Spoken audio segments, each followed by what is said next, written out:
माझी poultry YouTube चॅनलला like, share आणि सबस्क्राईब करा. इतकंच. आज आपण एका पोल्ट्री शेतकऱ्याची गोष्ट ऐकणार आहोत, उत्तम डुकरे यांची. त्यांची गोष्ट ना फक्त संघर्षाची नाहीये, तर त्यातून मिळालेल्या शहाणपणाची आहे. त्यांनी एका मोठ्या संकटातून कसा मार्ग काढला आणि त्या अनुभवाने त्यांना काय शिकवलं, चला जाणून घेऊया. चला तर सुरुवातच करूया त्यांच्या एका पॉवरफुल विचाराने, की आयुष्यातला प्रत्येक अनुभव, चांगला असो किंवा वाईट, तो आपल्याला काहीतरी शिकवूनच जातो. आणि खरं तर याच विचारावर त्यांची संपूर्ण गोष्ट आधारलेली आहे. तर ही गोष्ट सुरू होते कोविड-19च्या लॉकडाऊन काळात. विचार करा, असा काळ जेव्हा सगळंच थांबलं होतं आणि पोल्ट्री उद्योग तर एका मोठ्या संकटात सापडला होता. कल्पना करा, मार्च महिना, सगळीकडे लॉकडाऊन. बाजारात अक्षरशः शांतता पसरली होती. चिकन घ्यायला किंवा खायला कोणीच तयार नव्हतं. अख्खा उद्योग जणू काही गोठून गेला होता. आणि अशा वेळेस ह्या शेतकऱ्यासमोर एक मोठं प्रश्नचिन्ह उभं होतं.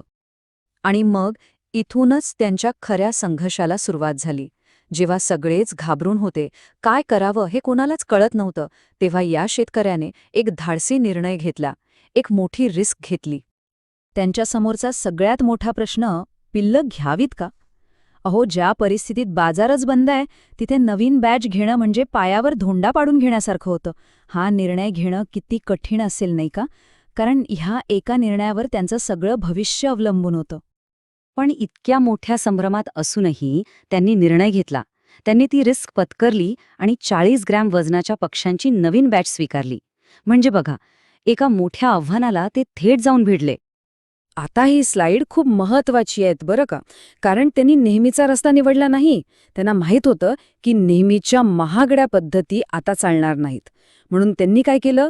त्यांनी ठरवलं की कमीत कमी औषधं वापरायची आणि फक्त स्वतःच्या अनुभवाच्या जोरावर ही बॅच मोठी करायची.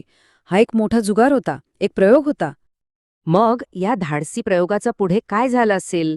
चला बघूया, कारण याचा जो निकाल आला ना, तो खरंच थक्क करणारा होता. आणि हो, तो प्रयोग यशस्वी झाला.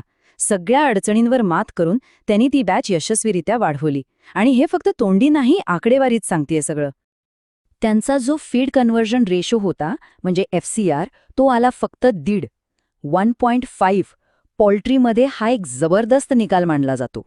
पण थांबा, अजून ऐका. पक्ष्यांचं सरासरी वजन होतं तब्बल 3.2 किलो. म्हणजे विचार करा, कमीत कमी खर्चात मिळवलेलं हे यश किती मोठं असेल. पण या आकड्यांपेक्षाही मोठी गोष्ट काय होती माहीत आहे? त्यांना मिळालेला अनुभव. या यशानंतर ते म्हणतात, मला ना लाज वाटत होती ना भीती. उलट त्यांचा अनुभव आणि आत्मविश्वास दोन्ही प्रचंड वाढले. हा होता त्यांचा खरा विजय. पण गोष्ट इथेच संपत नाही. कारण एका विजयाने सगळी लढाई जिंकता येत नाही, नाही का? या यशानंतरही पोल्ट्री व्यवसायातलं जे कठोर वास्तव आहे, ते काही बदललं नाही. आणि ही एक ओळ ही सगळं काही सांगून जाते. आपण दुसऱ्याला फक्त आनंद सांगतो. दुःख आपल्यापुरतंच असतं. यशाच्या गोष्टी सगळेच ऐकतात, पण त्यामागचा जो रोजचा संघर्ष आहे, तो फक्त त्या शेतकऱ्यालाच माहिती असतो. आणि हा संघर्ष काही थांबणारा नव्हता. ही यादी बघा. एका बाजूला खताला नियमित ग्राहक नाहीत, लिफ्टिंगसाठी माणसं मिळत नाहीत. दुसरीकडे औषधांचे दर वाढलेले, विजेचा तर पत्ताच नाही, कधी येते कधी जाते. आणि या सगळ्यात भर म्हणजे कंपनीकडून जो मोबदला मिळतो, म्हणजे ग्रोईंग चार्ज, GC, तो वाढवून मिळत नाही. हा आहे तो खरा रोजचा संघर्ष, जो एका यशानंतरही तसाच सुरू राहतो.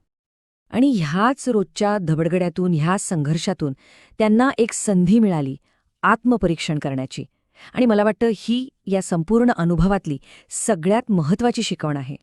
एके दिवशी शांतपणे बसले होते, आपल्या शेडमधल्या त्या फीडिंगच्या लांब लाईनकडे बघत होते.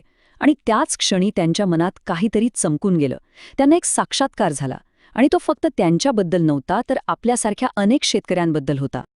त्यांच्या लक्षात आलं की आपल्यात, म्हणजे अनेक शेतकऱ्यांमध्ये, काही अशा सवयी आहेत ज्या आपलंच नुकसान करतात.